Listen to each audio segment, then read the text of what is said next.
اچھا، اسی ضمن میں ایک اور سوال میرا خیال ہے موقع کا فائدہ اٹھاتے ہوئے ہمیں ڈسکس کر لینا چاہیے. وہ یہ ہے کہ احمد جاوید صاحب نے اپنی ایک پروگرام میں یہ بات فرمائی کہ وذات باری کے وجود سے متعلق جو دلائل علم کلام میں دیے جاتے ہیں اگرچہ وہ بھی مفید ہیں، لیکن وہ اس شخص کے لیے مفید ہو سکتے ہیں جو خدا کو پہلے سے مان کر اس کی کوئی مزید معرفت وغیرہ حاصل کرنا چاہتا ہے، جس میں ہم واجب الوجود ثابت کرتے ہیں. تو گویا مطلب یہ ہوا کہ جو نہیں مان رہا اس کے لیے وہ تام نہیں ہے. اس کے برعکس وہ ایک استدلال جو خود پیش کرتے ہیں اس پروگرام میں کہ جو ان کے خیال میں زیادہ تام ہے اللہ تعالیٰ کے ثبوت کے لیے، وہ وہی ہے جو ہم جس کو مشہور مورل آرگومنٹ کہتے ہیں کہ چونکہ میں ایک با اختیار ہستی کے طور پہ خود کو پہچانتا ہوں تو اس لیے یہ تقاضا کر رہا ہے کہ میں اکاؤنٹیبل ہوں کسی کے آگے. اور گویا اس کو مطلب اگر آپ پھیلا لیں کہ بھئی یہ ظلم ہو رہا ہے تو میں چاہتا ہوں کہ عدل ہونا چاہیے. یہ جو دلیل ہے ان کے خیال میں، اچھا اس میں مزید یہ بات ایڈ کر لیتے ہیں کہ وہ کہتے ہیں کہ جی دلیل وہ اچھی ہوگی جو میرے لیے مدلول کو ویریفائیبل بنا دے. صحیح ہے. تو جو کلامی دلیل ہے وہ گویا نہیں کر رہی، اور جو دلیل وہ پیش کر رہے ہیں کہ میں اس چیز کو خود ایکسپیرینس کر رہا ہوں کہ میں با ارادہ ہستی ہوں، تو یہاں سے اب ویریفائی ہو جاتا ہے کہ میری اکاؤنٹیبلٹی ہونی چاہیے کاز اور ایفیکٹ کے اصول کے بنیاد پر. یہ جو وہ مورل آرگومنٹ کو جس کو وہ پرائیورٹائز کر رہے ہیں آنٹولوجیکل آرگومنٹ کے اوپر، اس کے اوپر آپ کا کیا تبصرہ ہے ذرا؟ اچھا، اس پہ تبصرے سے پہلے میں آپ تھوڑی دیکھ لے چکے ان کا مقدمہ بیان کر رہے ہیں کہ میرے اندر ارادہ ہونا، آپ کا آرگومنٹ یہ بن رہا ہے میرے اندر ارادہ ہونا یہ نیسیسیٹیٹ کرتا ہے کہ میں اکاؤنٹیبل ہوں، اور میں اکاؤنٹیبل ہوں یہ نیسیسیٹیٹ کرتا ہے کہ کوئی اکاؤنٹیبلٹی کرنے والی ذات ہو، اور یہاں سے خدا کو میں اسٹیبلش کر دوں گا. لیکن یہ جو آپ کا پہلا لنک ہے کہ میرے اندر ارادہ ہونا یہ اکاؤنٹیبلٹی کو نیسیسیٹیٹ کرتا ہے، یہ کیا عقیدہ نہیں ہے ان کا؟ کیا کوئی کہنے والا یہ نہیں کہہ سکتا کہ کیوں نیسیسیٹیٹ کرتا ہے؟ بس ارادہ ہے، میں با ارادہ مخلوق ہوں. اللہ کی ذات کو ہم با ارادہ مانتے ہیں، بس ویسی ہاں کہ اگر ارادہ نیسیسیٹیٹ کرتا ہے اپنی ذات کے اعتبار سے تو خدا کے لیے بھی ہو جائے گا، تو خدا کے لیے بھی کوئی اکاؤنٹیبل ہوگا. مطلب یہ کہہ سکتے ہیں نا. اب واپس میں آتا ہوں اس کو کہ ہم کیسے اس کو ٹیکل کرتے ہیں. دیکھیں یہاں پر میں خود اپنی بات کرنے کے بجائے مصطفیٰ صبری ایک شخصیت گزرے ہیں، ان کی کتاب العقل والنقل، نام تو بڑا ہے اس کا، موقف العقل والنقل من الدین، اس طرح کے طویل نام ہے، لیکن العقل والنقل کے نام سے ہمارے ہاں وہ مشہور ہے. خلافت عثمانیہ کے اندر وہ شیخ الاسلام رہے تھے، اور جب وہ ڈسمینٹل ہوئی تو اپنی مطلب بہت زیادہ اس وقت کی جو سیکولر حکومت تھی انہوں نے ظلم کیا، پھر اپنی جان بچا کے بھاگے.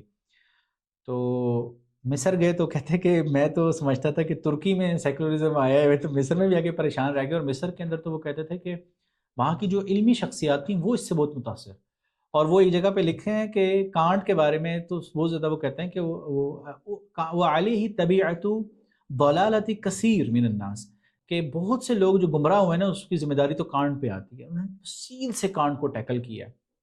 میرا اپنا بھی پی ایچ ڈی کا جو کام ہے اس میں پارشلی جو ہے نا مصطفیٰ صبری کو میں نے اس پہ کام کیا ہے. ماشاءاللہ زبردست. تو آپ یہ دیکھیں کہ مصطفیٰ صبری نے باقاعدہ ایک جہاں پہ خدا کے وجود پہ دلائل پہ بحث کی ہے، انہوں نے باقاعدہ ایک پورشن جو ہے وہ باندھا ہے. مصطفیٰ صبری جو ہیں، بس یہ میں بتا دوں کہ ان کی بایوگرافی کے ایک پارٹ کے طور پہ کہ 1869 میں وہ پیدا ہوئے تھے، اور 1954 میں مطلب آپ دیکھ رہے ہیں کہ یہ وہ علامہ اقبال کے تقریباً ہم اثر ہیں. اس وقت ڈسمینٹل ہو رہی ہے ہماری خلافت وغیرہ، سارا جو ایونٹس تھے ان کے براہ راست اس کا پارٹیسپیٹ کر رہے تھے. اچھا اب نا انہوں نے دیکھیں پہلی بات یہ کہ مصطفیٰ صبری جو ہے نا ان کے سامنے ظاہر اس وقت آپ کو پتہ ہے کہ اس وقت ایتھیزم بہت تیزی سے پھیلا ہوا تھا، سوالات آ رہے تھے. تو اب ایک تو یہ تھا کہ یار ہاں چلو ٹھیک ہے کانٹ نے ایک دلیل دی ہے، خود کچھ تو چلو بچا نا یار، ایک طرف چلو دلائل پہ تنقید ہو رہی ہے، کانٹ نے ہمیں کچھ کو سہارا دے دیا ہے، ڈوبتے کو تنکے کا سہارا. لیکن مصطفیٰ صبری ایکسائٹیڈ نہیں ہوئے، وہ علم کلام کے ساتھ اپنی وابستگی اس کے تھے. وہ کہتے کہ نہیں، میں کبھی بھی ایسی پوزیشن نہیں لوں گا کہ جس سے بس یہ بات ہے کہ یہ تو آپ پراگمیٹسٹ ہو گئے نا، یار ٹھیک ہے میرا کام ہو رہا ہے میں ذرا مان لوں، فوری طور پہ لوگ جس فکر سے متاثر ہیں میں اس کو اڈاپٹ کر لوں تاکہ مسئلہ حل ہو جائے. انہوں نے کہا نہیں، انہوں نے تنقید کی، انہوں نے کہا نہیں یہ دلیل درست نہیں ہے. کہتے اگرچہ بہت سے لوگ اس سے متاثر ہوئے ہیں اور کہتے میں نے اسی وجہ سے یہ دلیل لائی. اب دیکھیں انہوں نے تنقید جو اس پہ کی وہ کیسے. سب سے پہلی تنقید تھی کہ بیگنگ دا کوسچن، یا اس کو کہتے ہیں کہ مصادرہ علی المطلوب. آپ جو بات اسٹیبلش کرنے جا رہے ہیں نا دراصل اس کے نا سرکولیرٹی ہے، چلیں سرکولیرٹی ہے. سرکولیرٹی کیسے ہے وہ خود ان کے الفاظ میں آپ کو پڑھ کے سناتا ہوں. کہتے ہیں کانٹ فبنا مسئلۃ وجود اللہ علی دلیل الاخلاق ای علی حاجت الاخلاق الی وجودہ. کانٹ نے اللہ رب العزت کے وجود کے جو مسئلہ ہے اس کو اخلاق کی دلیل پہ کھڑا کیا. مقصد یہ کہ جو اخلاق کی جو ضرورت ہے وہ نیسیسیٹیٹ کرتی ہے کہ اللہ کی ذات ہو. فاصبت الاخلاق دلیلا علی وجود اللہ و محتاجتا الیہ معا. تو کہتے ہیں نتیجہ کیا نکلا کہ اخلاق جو ہے نا وہ اللہ تعالیٰ کے ہونے کی دلیل بھی ہیں اور اخلاق اپنے ہونے میں اللہ تعالیٰ کے محتاج بھی ہیں. یعنی اے بی کے بی اے کے کہتے ہیں وَهُوَ دَوْرٌ او مصادر. اس میں یا تو سرکولیرٹی ہے یا بیگنگ دا کوسچن، دونوں میں سے ایک بات ہے. مصادر المطلوب ہے. دوسری چیز کہہ کے پھر احمد جاوید صاحب کی جو اپنی بات نکل کی تھی میں اس طرف آتا ہوں. انہوں نے کہا الدلیل مخصوص بفیت معینہ. یہ دلیل جو ہے نا ایک گروہ، اسپیسیفک گروہ کے ساتھ خاص ہے. یعنی جو بندہ ان چیزوں کو مانتا ہے یہ دلیل ان کے ہاں تو چلے گی، لیکن جو ان کو نہیں مانتا ان کی تام نہیں ہے دلیل. اس کو ہمارے یہاں کہتے ہیں دلیل تام نہیں ہے. یعنی دوسرے لفظوں میں دلیل کا ایک مقصد کیا ہوتا ہے؟ دیکھیں ہمارے ہاں، میں صرف ایک بات ایڈ کروں، ہمارے ہاں جب الہام پہ بحث ہوتی ہے نا تو کہتے ہیں کہ یہ علم کے ذرائع نہیں ہے.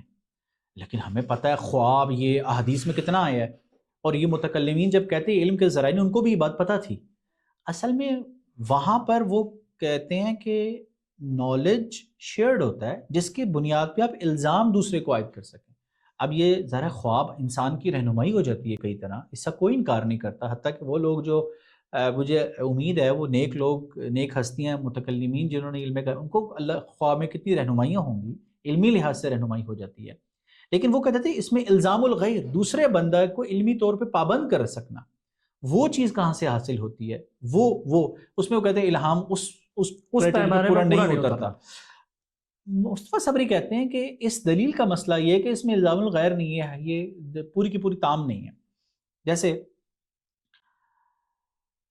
کہتے ہیں کہ وَلَا يَلْزَمُ يَكُونَ اللَّهُ مَوْجُودًا. اب یہ دیکھیں، یہ جو آپ نے بالکل بات کی تھی نا کہ میرے اندر ارادہ ہے، ارادہ نیسیسیٹیٹ کرتا ہے کہ وہ ہوں، اور پھر اس کو کہتے ہیں وَلَا يَلْزَمُ يَكُونَ اللَّهُ مَوْجُودًا.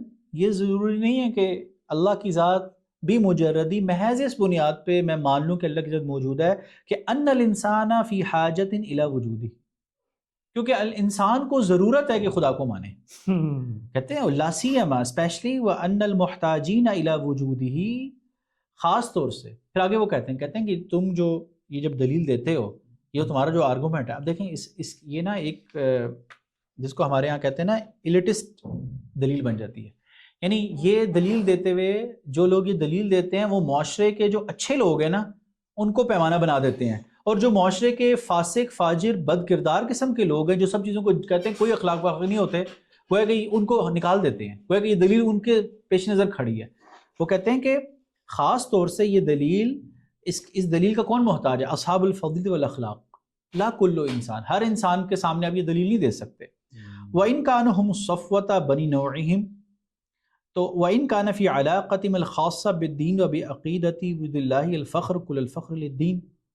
تو کہتے ہیں کہ یہ ٹھیک ہے کہ وہ لوگ جو انسان کے جو ساتھ ہیں ان لوگوں کے چنے ہوئے لوگ ہیں، بہت اچھے لوگ ہیں، دین کا یہ ہم دینی طور پہ تو مانتے ہیں کہ بھئی دین کے ساتھ ایسے لوگ وابستہ ہیں جو اخلاق کو مانتے ہیں، بلا شبہ وہ بہت اچھی بات ہے. اب دیکھیں وہ بالکل ان چیزوں سے متاثر نہیں ہو رہے، لیکن وہ یہ کہتے ہیں کہ اس سے یہ ثابت نہیں ہوا کہ خدا ہے. اس وجہ سے کہتے ہیں کہ ہم اس کے اندر عیب یہ ہے کہ انہ لا یکون دلیل حاسما، یہ قطعی دلیل نہیں ہے، یحصل بھی الزام الغیر، دوسرے کو آپ لازم نہیں کر سکتے. یعنی بنیادی طور پر آپ کی گفتگو کا یہ حاصل بن گیا کہ یہ جو مورل آرگومنٹ ہے یہ ایک کمزور آرگومنٹ ہے، اس میں کئی سارے گیپس ہیں. اور یہ آپ دیکھیں ہماری کلام کی روایت میں معتزلہ آپ دیکھیں وہ آبجیکٹو موریلٹی کے قائل رہے ہیں، لیکن وہ بھی ان چیزوں کو بھانپتے تھے اور وہ سمجھتے تھے کہ جب تک میں پہلے اللہ تعالیٰ کا تصور حکمت نہیں نہ کھڑا کروں گا پہلے جس پر مجھے مورل پروپوزیشن کو جا کے گراؤنڈ کرنا ہے تو موریلٹی اسٹیبلش نہیں ہو سکتی.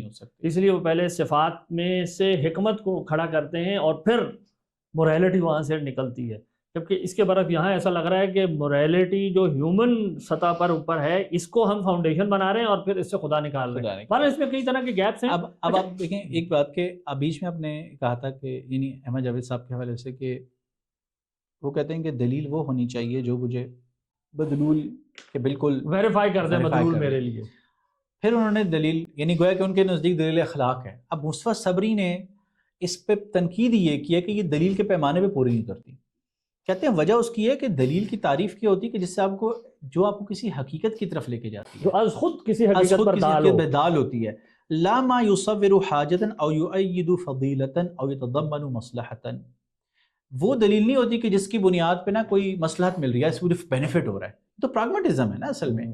دیکھیں یہ چیزیں اصل میں دیکھا جائے، یہ پراگمیٹسٹ تھاٹ کو کبھی آپ ان کے پڑھیں نا تو وہ لوگ یعنی پراگمیٹزم کے عام طور سے یہ جو نظریات آئے تھے نا تو ان کی اسٹڈی کیا جاتا ہے تو استمداد کہ یہ فکریں کہاں کہاں سے نا بنیادیں لیتی، تو کانٹون میں ایک سر فہرست رہے ہیں جن سے یہ لیتی رہی ہیں۔ تو ان پہ تنقید یہی ہے کہ یہ لوگ اس دلیل کے ذریعے سے جو چیز دلیلی سرے سے یہ نہیں بنتی۔ اور اس میں ایک آخری بات یہ جو سب سے اہم بات ہے، دیکھیں ہم یہ نہیں کہتے ہم خدا کا مطلب کیا ہے، واجب الوجود ہونا۔ دلیل اخلاق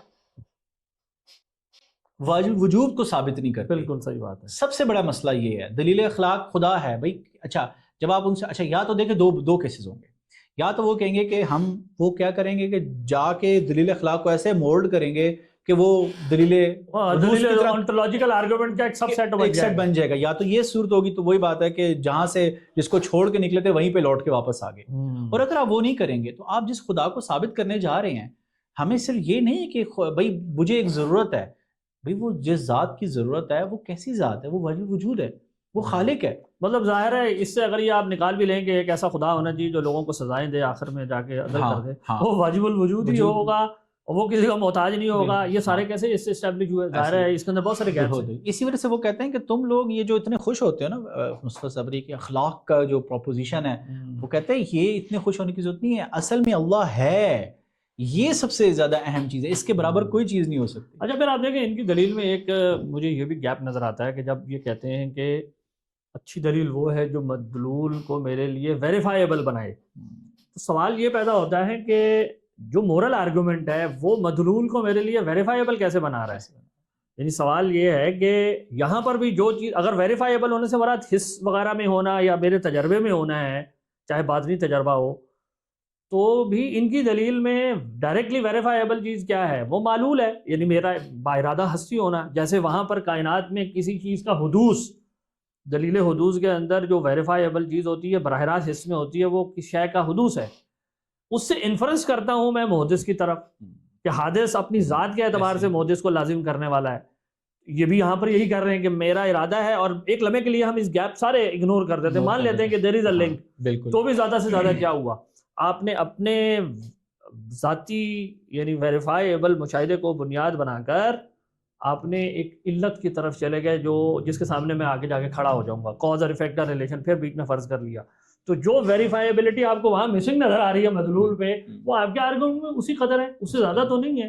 تو یہ کہنا کہ وہ استدلال جو ہے اس کے لیے تام ہے جو خدا کو مانتا ہے اور یہ سب کے لیے ہے، یہ مطلب ویسے ایک بات ہے کہ ایک طرف اگر یہ کہہ دیا جائے کہ علم کلام کی دلیل اس کے لیے مفید ہے جو خدا کو مانتا ہے، جو مان چکا ہے، نبی کو مان چکا ہے، یعنی یا پہلے خدا کو کم از کم مان چکا ہے، اور دوسری طرف یہ کہنا ہے کہ ٹھیک ہے یہ مفید ہے، تو یہ کوئی سمجھ میں والی بات نہیں۔ وہ کہیں گے معرفت کے لیے وہ مزید ایڈ آن کرنا چاہتا ہے اپنے ایمان کو تقویت وغیرہ پہنچانے۔ علم کلام کی پہلی جو پریزمپشن ہی یہی ہے کہ ایک بندہ نے ابھی خدا کو تسلیم، نبی کو پہ ایمان نہیں لایا، تو اس کو میں کیسے ہاتھ سے پکڑ کے نبی تک لے کے جاتا ہوں خدا کے ماننے سے؟ یہ سب سے اہم بات ہے کہ جس کو سمجھنے کی ضرورت ہے کہ بنیادی طور پر ایک شخص کا دعوی نبوت تک کی تصدیق کس گراؤنڈ پر کھڑی ہوتی ہے، یعنی کیا وہ پریزیوم کر رہی ہے کچھ حقائق کو، اس یعنی ظاہر ہے خبر ان اٹ سیلف اس کی ٹروتھ کی بنیاد نہیں ہو سکتی۔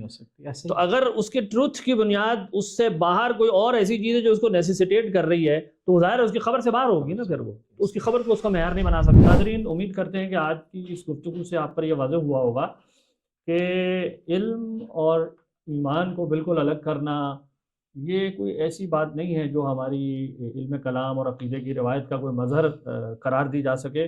بہت بہت شکریہ، والسلام علیکم۔